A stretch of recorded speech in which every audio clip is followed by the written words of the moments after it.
پورا ایمان ہے، میرا ایمان ہے کہ جو اللہ کو معبود وحدہ لا شریک نہیں مانتا، اور جو نبی کریم محمد عربی رحمۃ للعالمین وجہ وجود کائنات حضرت محمد مصطفیٰ صلی اللہ علیہ وسلم کو آخری نبی نہیں مانتا، اس کو دائرہ اسلام سے خارج ہے، وہ اس کا دائرہ اسلام سے کوئی تعلق نہیں ہے۔ لیکن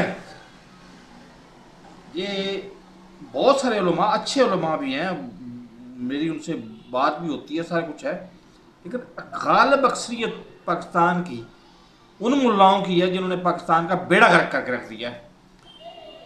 یہ احمدیہ کے مسئلے کو لے لیں سامنے، احمدیہ مسئلے پہ پوری تفصیل سے میں نے بولنا تھا، لیکن ابھی میں صرف چھوٹی سی ویڈیو بنا رہا ہوں۔ آج بنوں میں بہت بڑا حادثہ ہوا ہے، میری تو زندگی کا پہلا حادثہ ہے کہ پاکستان آرمی نے ڈائریکٹ سیدھے فائر کیے ہیں پاکستان نہتے پاکستانیوں پہ۔ بہرحال وہ ہو جائے گا، اور کل میں انشاءاللہ اس کی پوری ویڈیو بناؤں گا۔ لاہوری فرقہ جماعت احمدیہ اور جماعت احمدیہ کو 1973 میں کافر کیوں قرار دیا گیا اور کون قرار دینے والے تھے، یہ آپ کو میں بتاؤں گا۔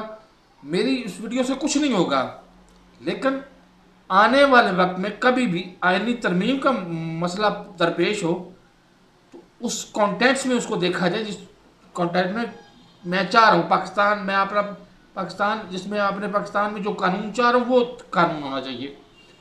غالب اکثریت ہوگی تو میرا قانون ہوگا، ورنہ تو نہیں ہوگا میرا۔ لیکن ان ملاؤں سے میں تنگ ہوں، بہت زیادہ تنگ ہوں، اسی لیے میں نے آج تک الحمدللہ پروفیسر احمد رفیق اختر صاحب کے ان کے راستے پہ چلتے ہوئے آج تک داڑھی نہیں رکھی، اور نہ رکھنے کا پروگرام ہے میرا۔ جو میرے عقائد جو ہے نا بہت سٹرونگ ہیں، لیکن وہ صرف میری ذات کے لیے ہیں، کسی اور کے لیے نہیں ہے۔